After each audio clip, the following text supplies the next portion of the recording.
Subscribe now and press the bell icon. Never miss an update. Hello everyone, आज हम देखते हैं कक्षा 10वीं गणित की असाइनमेंट दिसंबर माह की, जिसमें हम लोग सबसे पहले देखते हैं प्रश्न पहला का उत्तर।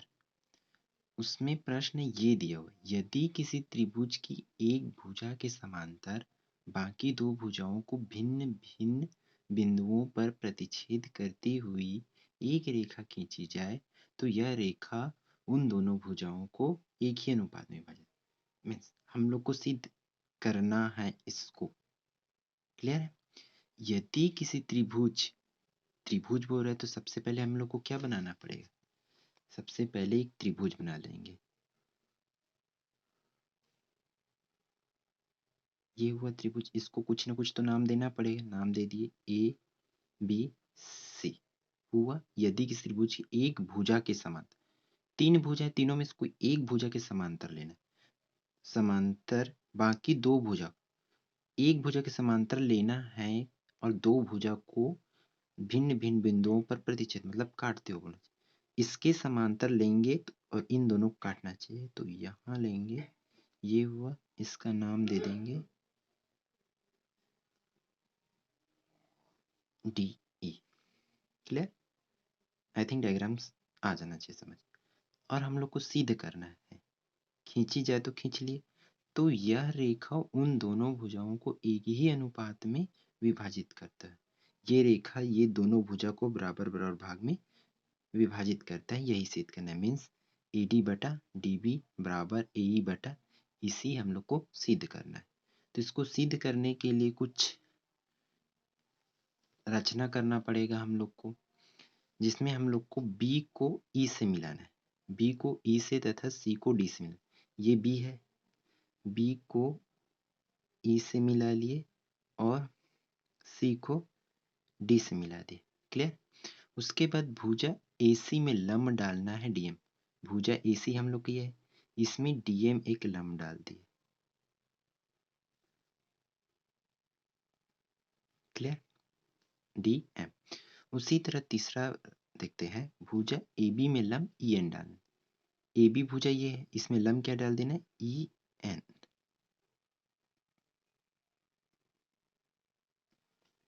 क्लियर यहाँ तक? उसके बाद आगे देखते हैं उत्पत्ति त्रिभुज ABC में। एक बार हम लोग चलो एक बार और यहाँ डायग्राम बना लेते हैं, क्योंकि पेज शॉर्ट होने की वजह से।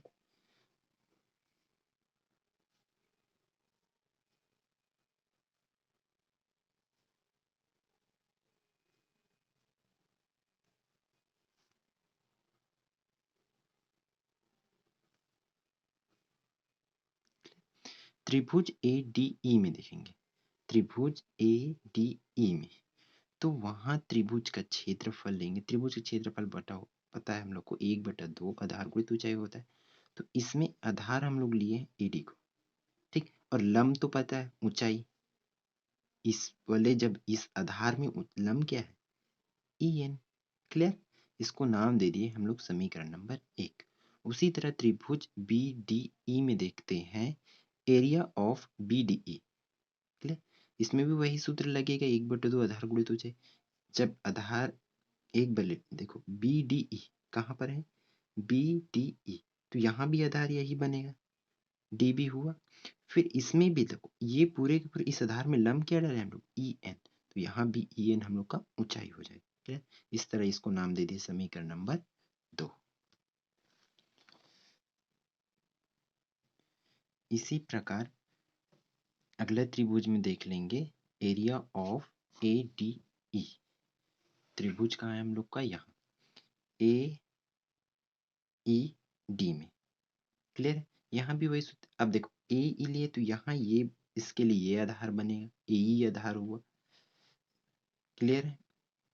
AE हो गया, यहाँ ले ली AE गुड़ी DM लेना है, तो DM ऊंचाई है हम लोग। देखो इसमें हम लोग लंब क्या डाले थे? AC भुजा पे लंब डाले थे DM, तो ये हम लोग का ऊंचाई होगा। सिमिलरली उसी तरह हम लोग लेंगे एरिया ऑफ CED।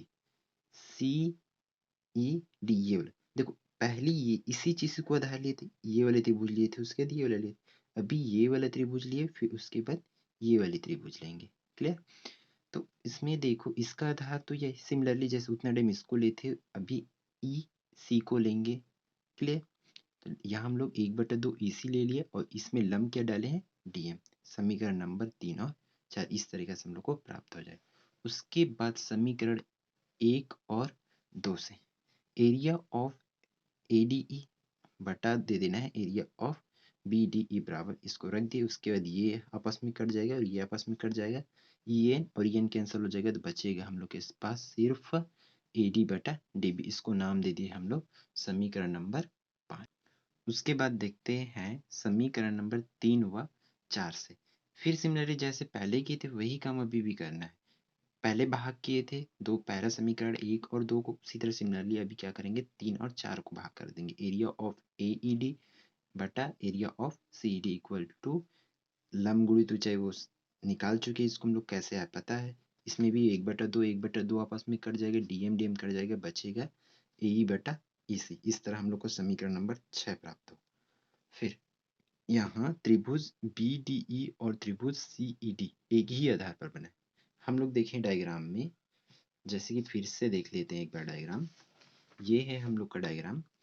ए क्या बोले कि त्रिभुज BDE और त्रिभुज CED एक ही आधार पे बना हुआ है। ठीक बना है ना, इसलिए दोनों त्रिभुज आपस में क्या होंगे, बराबर होंगे। ये ले लिए बराबर। फिर समीकरण 5 6 व 7 से हम लोग आपस में रखेंगे बराबर। देखो यहाँ BDE की जगह में क्या मतलब DEC दिया था, उसको हम लोग क्या लिख सकते हैं BDE। इस तरह समीकरण आपस में बराबर होंगे तो उसके वैल्यू भी आपस में बराबर होंगे। यही हम लोग को सिद्ध करना था। ठीक है?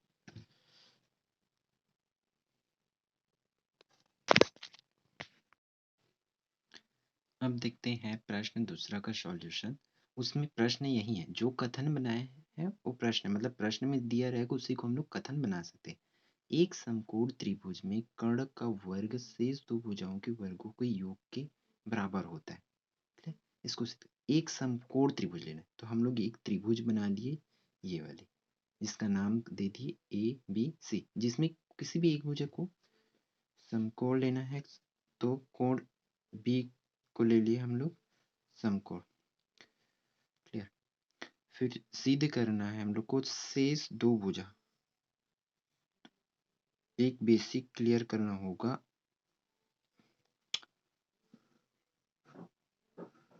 अगर यहाँ समकोण बनता है तो समकोण के सामने वाला हमेशा कर्ण होती है। क्लियर? और एंगल हम लोग इस भुजा पे लेंगे तो एंगल के सामने वाला को हमेशा क्या मानना है, लंब मानते हैं। सॉरी, ये लंब मानते हैं। तो बचा क्या, ये जिसमें एंगल और समकोण होता है उसको हम लोग मानते हैं आधार। क्लियर? तो इसमें जब ये समकोण है तो ये वाली भुजा AC भुजा हम लोग का क्या होगा, कर्ण। तो उसी को सिद्ध करना है। AC का वर्ग मतलब कर्ण का वर्ग बराबर शेष दो भुजा। कौन सा शेष भुजा, AB का वर्ग प्लस BC का वर्ग। क्लियर है? यही हम लोग को सिद्ध करना है। दिया है कोण B इक्वल टू समकोण। ये प्रश्न में दिया, हम लोग किसी को भी ले सकते थे, चाहे हो तो A को लोगे तो कर्ण ये बनेगा। आप लोग को इस डायग्राम से क्लियर होना चाहिए। अगर 90 अंश यहाँ लेते हो तो ये कर्ण लोगे, इसको लो। अगर एंगल यहाँ लेते हो तो इस एंगल के सामने वाला हमेशा लंब होता है। अगर एंगल हम लोग यहाँ लेते तो इसके सामने वाला हमेशा ये लंब होता है। क्लियर? अब देखते हैं इसके आगे रचना। रचना में एक ही काम करना है, भुजा AC पर लंब डालना है BD। ये भुजा AC है, इस पे हम लोग लंब क्या डाल दिए, BD लंब डालना है। उत्पत्ति देखते त्रिभुज ADB, त्रिभुज ADB में। क्लियर है? अभी इस वाले त्रिभुज का बात कर रहे हैं हम लोग, ये छोटा वाला जो त्रिभुज है। क्लियर? ADB और त्रिभुज ABC जो बड़ा त्रिभुज, इसका और ये बड़ा वाला, तो उसमें देखो क्या क्या, जब छोटा देखेंगे तब भी कोण A आएगा, और बड़ा वाला देखेंगे मीन्स सॉरी ABC देखेंगे तब भी कोण A आएगा। तो दोनों उभयनिष्ठ कोण हुआ। फिर उसी तरह 90 अंश किसमें किसमें बन रहा है, बड़ा वाला देखेंगे, सॉरी बड़ा त्रिभुज बोल पा रहा हूँ मैं। आप त्रिभुज ABC में देखेंगे तो कोण B पे 90 अंश हो रहा है, और सिमिलरली जब हम लोग इस वाले एंगल पे देखेंगे त्रिभुज ADB में, तो कहाँ पर बन रहा है 90 अंश का समकोण के लिए डी पे बन रहा है, तो ये दोनों आपस में बराबर होगा। जब कोण कोण बराबर होगा, कोण कोण बराबर होगा मीन्स दो कोण बराबर है, तो इसको क्या बोलेंगे, कोण कोण समरूपता से क्या होगा, दोनों त्रिभुज ये ADB और ABC दोनों आपस में क्या होंगे, समरूप होंगे। और समरूप होंगे तो भुजा समानुपातिक होंगे, मतलब उसमें तीनों भुजा आपस में एक दूसरे के अनुपात में होंगे। मतलब लंब लंब का बटा में होगा, कड़ कड़ के बटा में होगा और आधार आधार के बटा में होगा। इसी तरह हम लोग लिख लिए ये। फिर इसमें तिर्यक गुणा कर दी, AD और AC का गुणा हुआ तो हम लोग को मिला AB का वर्ग। क्लियर है, इसको नाम दे दिए समीकरण नंबर 1। इसी प्रकार त्रिभुज BDC व त्रिभुज ABC में फिर से हम लोग देख लेते हैं डायग्राम को। ये ABC में और इस वाले, इस बार हम लोग ये सेकेंड वाले का बात कर रहे हैं BDC में। तो यहाँ 90 अंश बन रहा है और यहाँ 90 अंश बनेगा, और दोनों में उभयनिष्ठ कौन होगा, कोण C। देखो छोटा वाला में मीन्स BDC में भी एंगल C आ रहा है, और बड़ा त्रिभुज लेंगे मीन्स ABC तब भी कोण C आ रहा है। तो हम लोग देखते हैं कि कोण C और कोण C आपस में उभयनिष्ठ होंगे। इसी तरह D और B में 90 अंश का बढ़ रहा है, तो ये दोनों कोण कोण समरूपता से समरूप होंगे। फिर इसके भुजा आपस में अनुपातिक होंगे, अनुपातिक इसलिए ऐसा लिख लिए। फिर तिर्यक गुणा किए CD और AC का, फिर BC और BC का गुणा हुआ तो BC का स्क्वायर। इस तरह हम लोग को मिल गया समीकरण नंबर। उसके बाद क्या करना है, समीकरण 1 व 2 को जोड़ देना है। AD into AC plus CD into AC equal to AB का स्क्वायर प्लस BC का स्क्वायर। फिर इन दोनों में से AC को कॉमन निकाले, फिर AD प्लस CD हुआ इक्वल टू ये जस की तस, फिर AC। फिर ये वाला त्रिभुज जो है हम लोग का आया है त्रिभुज, देख लेते हैं क्या है, AD प्लस CD। तो इसको AC कैसे में आया, यहाँ देखते हैं AD प्लस AC, ये AD प्लस DC, ये पूरे को मिला करके हम लोग क्या लिख सकते हैं, AC। इसलिए वहां पर क्या लिखा गया है, AC। क्लियर, ये AC के स्क्वायर हुआ, और यही हम लोग को सिद्ध करना था। अब देखते हैं थर्ड क्वेश्चन। एक वृत्त की त्रिज्या 20 सेंटीमीटर है। क्लियर, एक वृत्त है उसकी त्रिज्या 20 सेंटीमीटर, दो बराबर और समांतर जीवाओं के बीच की दूरी 24 सेंटीमीटर है। जीवा की लंबाई हम लोग को ज्ञात करना है। क्लियर, क्या दिया है, एक वृत्त की त्रिज्या 20 सेंटीमीटर। तो सबसे पहले हम लोग एक वृत्त बना लेते हैं, ये केंद्र O, इसकी त्रिज्या कितना दिया हुआ है, 20 सेंटीमीटर। दो बराबर और समांतर, दो बराबर भी होना चाहिए, ले लेते हैं दो जीवा। क्लियर है, इसको नाम दे देते हैं ABCD। क्लियर, ये समांतर और बराबर, इनके बीच की दूरी कितना दिया गया है, इनके बीच की दूरी को दिया गया है 24 सेंटीमीटर। तो ये है, हो जाएगा हम लोग का 24 सेंटीमीटर। क्लियर है, इसमें और ये दिया हुआ है त्रिज्या, त्रिज्या कितनी दिया हुआ है, 20 सेंटीमीटर।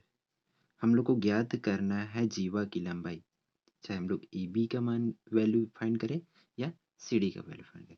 तो दिया क्या क्या है, सबसे पहले देख लेते हैं। दिया है त्रिज्या, त्रिज्या OA बराबर 20, और क्या दिया हुआ है, जीवा, इसके बीच की लंबाई, ये दोनों जीवों के बीच की लंबाई दिया हुआ, इसकी लंबाई को हम लोग मान लेते हैं MN। तो MN दिया हुआ है 24 सेंटीमीटर। क्लियर, और हम लोग तो इस वाले त्रिभुज में हम लोग क्या अप्लाई करेंगे, पाइथागोरस प्रमेय। त्रिभुज एम ओ में